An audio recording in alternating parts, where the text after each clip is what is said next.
Bueno, vamos a hablar de pobreza, de crecimiento, de economía y de las cuestiones sociales de nuestro país. Está aquí en el piso la doctora Tamara Seifer, doctora en Ciencias Sociales, licenciada en Trabajo Social, docente e investigadora del CONICET y miembro del Centro de Estudios e Investigaciones en Ciencias Sociales. Bueno, muchísimos títulos, se ve que has estudiado un poco, Tamara. ¿Cómo estás? Bienvenida. Bien, muchas gracias, María Julia. Bueno, Tamara, justamente lo que vos estudiás, la materia de tu trabajo, es lo que nos intriga a la mayoría de los argentinos, ¿no? Cuando vemos las dificultades que hay para una enorme cantidad de gente en nuestro país para progresar, para avanzar, para por lo menos llegar a fin de mes con tranquilidad e incluso proyectar hacer algún plan año tras año. Decimos, ¿cómo puede ser que este país haya crecido tanto y que eso no se refleje en los datos de pobreza? Aunque no tenemos datos oficiales, ¿no? Sí, efectivamente. Sí, los últimos datos que se conocen son los del Observatorio Social de la UCA, que están hablando de que uno de cada 3 argentinos es pobre, ¿no? Esa es la referencia que tenemos hoy. Mira, ahí hay varias cosas para analizar. En primer lugar, hay que entender qué es Argentina y algunos problemas estructurales. El primero es entender que Argentina es un capitalismo chico. Esto significa que los capitales que operan internamente son chicos y esto significa que quedan rezagados en la competencia mundial, ¿sí?, de la industria general. Históricamente la fuente de compensación de ese quedar rezagados, digamos, cómo igualmente pudieron funcionar estos capitales industriales, fue la renta agraria, que hoy de hecho sigue siendo uno de los motores de la economía, ¿sí? O sea, el campo, el agro, tiene un peso muy importante y todo el tiempo de hecho se está hablando del precio de la soja, de qué pasa con la soja. El problema es que esto que viene a funcionar como una fuente de compensación para estos capitales chicos empieza a ser insuficiente. ¿Qué compensación estamos hablando? La renta agraria. La renta agraria. ¿Sí? La renta agraria, a través de distintos mecanismos, es apropiada por el Estado y repartida al conjunto de los capitales o algunos sectores de capitales que se ven en determinado momento. Una renta demasiado limitada para la cantidad de producción de contención social y de generación de empleo. Para sostener el conjunto de la economía. En algunos momentos alcanzaba, o sea, fue, digamos, bastante importante y en su relación durante el primer y el segundo peronismo, pero lo que pasa es que la economía se sigue expandiendo y esa renta, aunque es muy grande, no alcanza para sostener al conjunto. Ahora, si uno piensa en la economía argentina, hay un esquema de subsidios importantes hacia determinadas industrias. ¿Por qué eso no permite igual desarrollo en relación a quienes trabajan, y dependen de esas industrias, más allá de que es un mercado chico, como vos nos estabas diciendo, en relación a los competidores del mundo, ¿no? Justamente. O sea, ¿por qué los subsidios no son suficientes? ¿Qué está faltando? Justamente, lo que empieza a pasar es que la escala pequeña, ¿sí? Argentina cada vez queda más rezagada en la competencia internacional. O sea, cada vez ocupa una porción menor del mercado internacional. Entonces, esos subsidios, aunque sean muy altos, no alcanzan. Sí. Y ahí entra ligado, digamos, con el tema por el cual me convocaron a hablar, que era el tema de la pobreza, que empieza a pasar muy fuerte a partir de los 70 y después se va profundizando.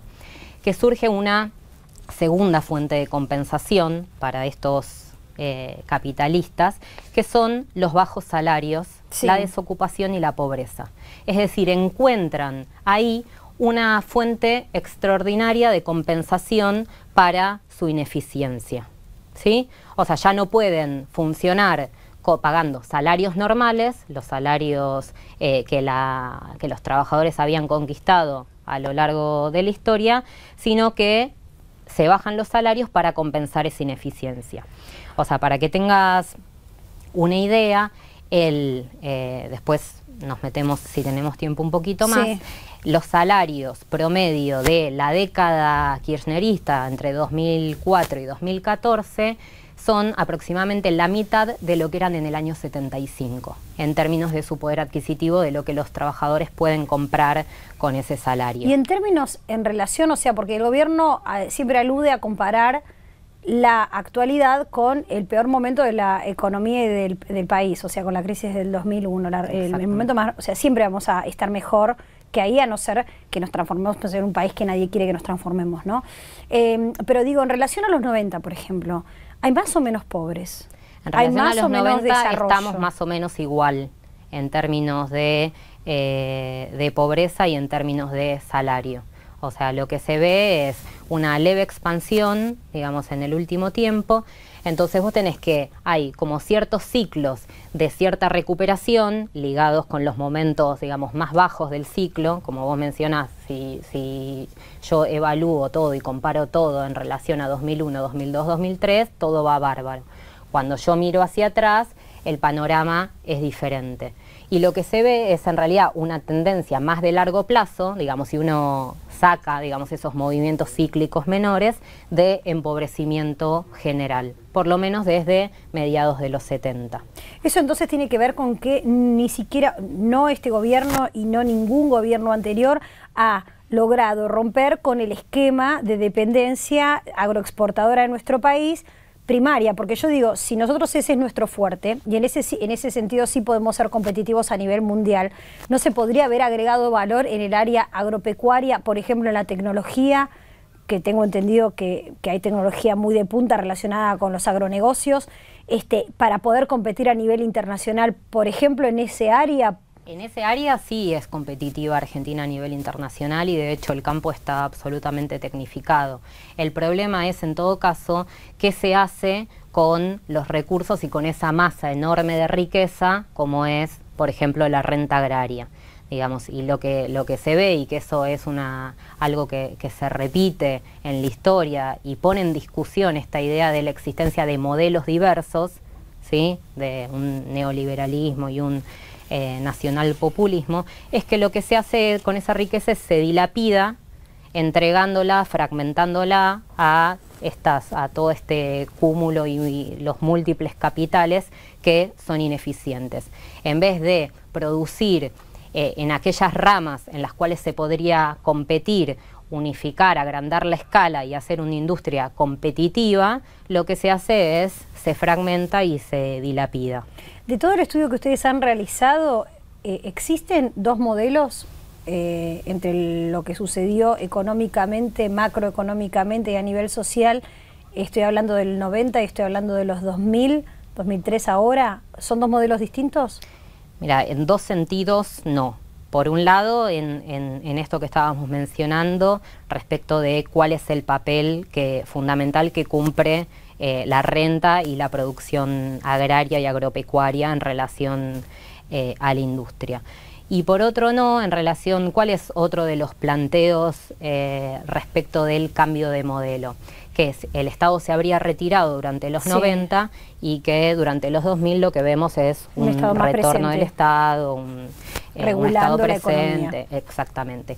Y un Estado presente sobre todo en lo que más énfasis se hace, o por ahí es una deformación profesional, en términos del área social, lo que se hace por los más pobres, si querés. En realidad uno lo que ve ahí es que efectivamente durante la última década aumentó mucho el gasto social y aumentó mucho el gasto en asistencia social.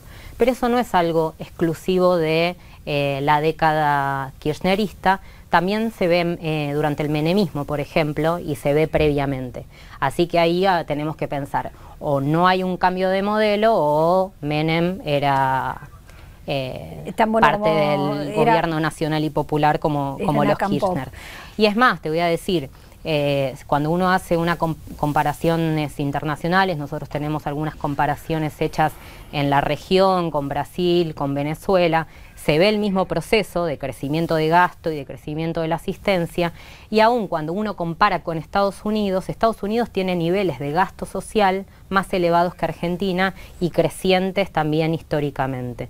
¿Históricamente o como producto de la crisis del 2008? No. ¿no? Históricamente, por lo menos en las últimas 3, 4 décadas, el gasto social viene creciendo casi ininterrumpidamente. O sea, se ven algunas disminuciones del gasto, en el caso de Argentina, en los momentos de crisis, en la crisis del 82, en el 89, en el 2001, O sea 2002. que, concretamente, sobre el gasto social y su vinculación con la lucha contra la pobreza, prácticamente no tienen, o tienen muy poco que ver. O sea, una persona puede ser pobre trabajando y una persona con asistencia social no deja de ser pobre. Eso es efectivamente así. En realidad lo que se ve es una unidad entre la existencia de la asistencia social y la existencia de un mercado de trabajo, como decíamos antes, con salarios bajos, con empleo precario, con mucha desocupación. Entonces lo que uno ve es que, a diferencia de lo que pasaba, antes hablábamos en el corte, en plena crisis o incluso en los 90, desde mediados de los 90, uno tenía una asociación, aunque no necesariamente cierta, entre pobreza y desempleo. Y lo que se hace digamos, en esta década es se rompe y se evidencia que no necesariamente tener empleo garantiza poder salir de la pobreza. La asignación universal, de alguna manera, es una autodenuncia de esa situación, ¿sí? De que hay una masa muy importante de la población, pensemos que hoy son 1.900.000 hogares, que necesitan de la asistencia para vivir, pero no necesariamente porque estén totalmente desocupados. Más allá que no es tu materia de estudio, pensaba qué tan directamente relacionado está eso con el crecimiento de la delincuencia, ¿no? Porque si se nos rompe esa máxima o contrato social, o no sé cómo llamarlo, esa máxima social, esa idea de que trabajando y estudiando vamos a poder lograr un progreso, porque los hechos lo evidencian, lo denuncian, como vos decías recién, entonces hay más posibilidades que las personas que tienen menos contención familiar y que están en lugares a donde a su vez el narcotráfico está queriendo hacerse fuerte, bueno, encuentren allí la respuesta que no se logra en la sociedad civil normal. No digo el Estado, digo la sociedad civil toda, ¿no? El Estado, los sistemas de producción, etcétera, la escuela.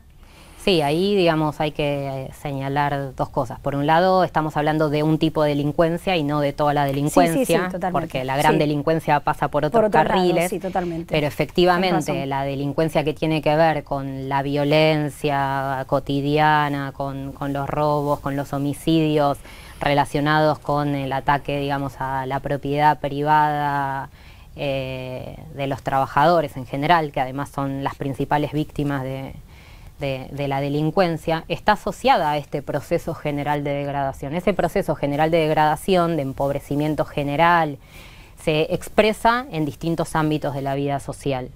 Se expresa en la degradación de la educación, en el aumento de la violencia, en la falta de proyecto de vida y de perspectivas, en la pérdida de relaciones sociales y de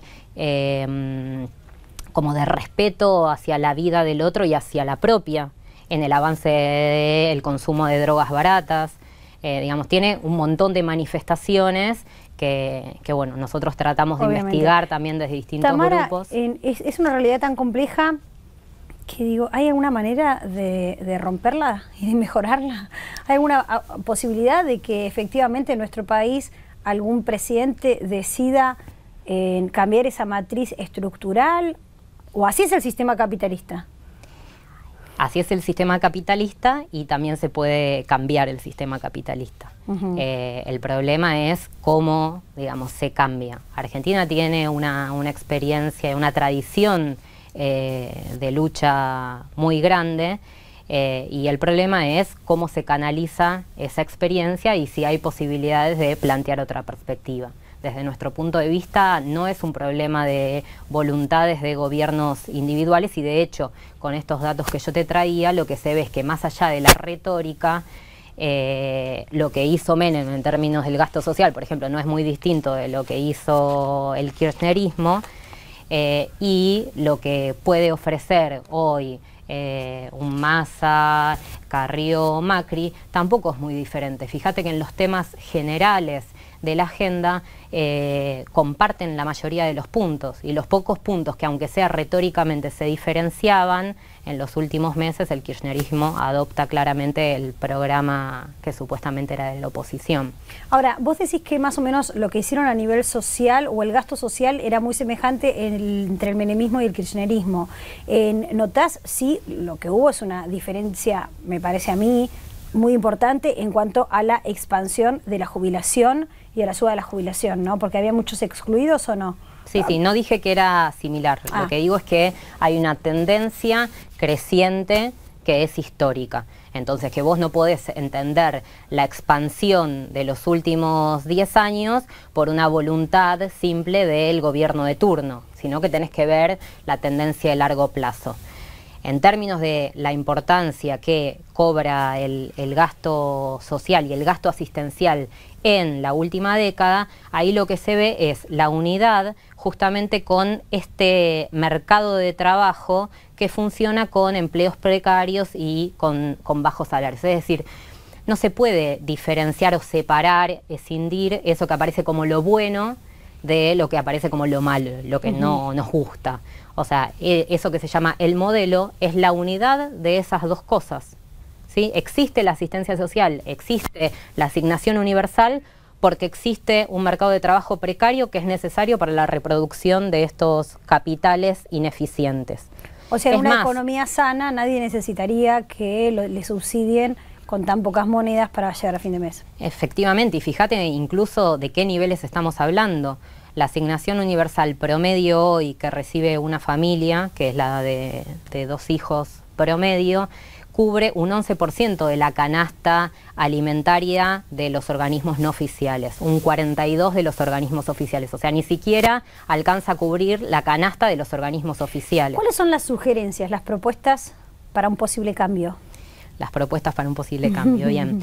Desde nuestro punto de vista hay que construir una fuerza social que pueda contraponer otro proyecto de sociedad, a la par que, por un lado, se mantienen y se lucha por un aumento, digamos, del nivel y de la composición del gasto en asistencia, es decir, no estamos en contra de los planes asistenciales per se, lo que estamos en contra es de su bajo nivel, que al mismo tiempo establece un piso para los salarios generales de la economía, ¿sí? Que al mismo tiempo tiene, digamos, en su perspectiva una condición que convierte a los humanos en casi animales, ¿sí? La cobertura de lo más básico de lo más básico.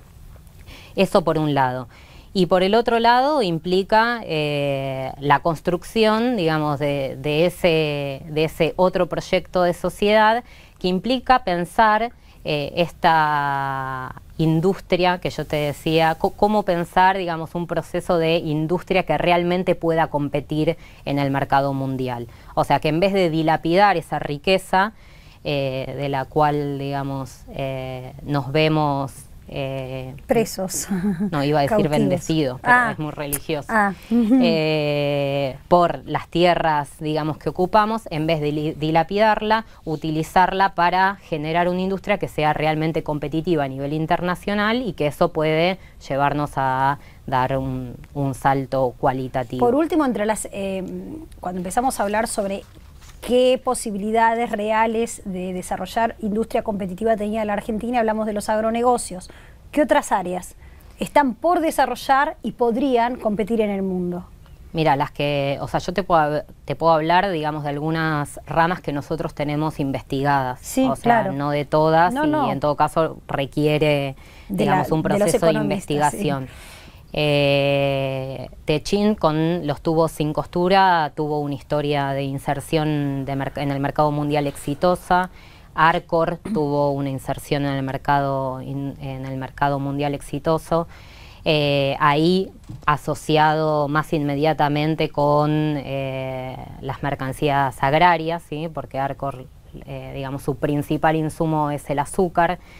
Entonces uno lo que tiene que ver, y justamente para eso sirve también la investigación social, y por eso nos proponemos hacer eso desde el CX, es analizar rama por rama para ver cuáles son las que tienen esas potencialidades, si centralizando el conjunto de los capitales, digamos, que están dispersos, por ejemplo la automotriz, por dar un ejemplo, si centralizando eso podría tener alguna potencialidad. Hay industrias que no, que ni siquiera uniendo, digamos, centralizándolas todas, tienen una capacidad hoy para competir en términos internacionales. Pero hay industrias que sí, y lo que hay que hacer es, en todo caso, investigar rama por rama para ver cuáles son esas industrias y cuáles son las perspectivas planteadas. ¿Por qué crees que el gobierno nos cuenta tan diferente esta realidad, más allá de las intenciones políticas? ¿Crees que de verdad ellos creen en lo que nos están diciendo? Yo creo que hay un poco de todo, hay un poco de convencidos, un poco de cinismo, un poco de conveniencia, digamos, no creo que se pueda hacer pero una porque es muy curioso, generalización. ¿no? La diferencia sí. entre el relato sobre la radiografía de lo que está pasando y lo que está pasando. Sí, en términos, volviendo digamos como al tema sí. y al eje, el de la pobreza, vos fijate que este tema surge en la agenda estos días porque no pueden sacar los índices de pobreza que salen de la propia reestructuración que ellos hicieron de la metodología sí. de las estadísticas. Ahora, ¿por qué hicieron esa reestructuración? Porque se la pide el Fondo Monetario. ¿Para qué? Porque necesitan endeudarse. Entonces, vos fíjate que en algunos contextos, como el actual, ni siquiera la renta, ni siquiera los bajos salarios y el mercado precario alcanzan, sino que además se necesita otra fuente extraordinaria como es la deuda. Mientras no necesitaban eso, el relato se podía sostener. Hoy se está de a poco cayendo a pedazos con, digamos, la devaluación que implique de enero, el blanqueamiento con del crecimiento real, la inflación. Exactamente. Y ahora en lo que pueden seguir tener escondido bajo 5 llaves y no podernos decir cuál es el índice de la pobreza, ¿no? Exactamente. Muchísimas gracias. No, María Julia, vos y bueno cuando quieras contacto. Estás invitada aquí. Muchas gracias. En un ratito vamos a estar hablando entonces con las trabajadoras de Mandarina, esta cooperativa textil. Nos van a contar sus historias, están aquí en el piso y nos van a decir, ¿trajeron ropa, chica, para mostrar? Chica, nos van a mostrar también la colección otoño-invierno de las chicas de Mandarina. Ya volvemos.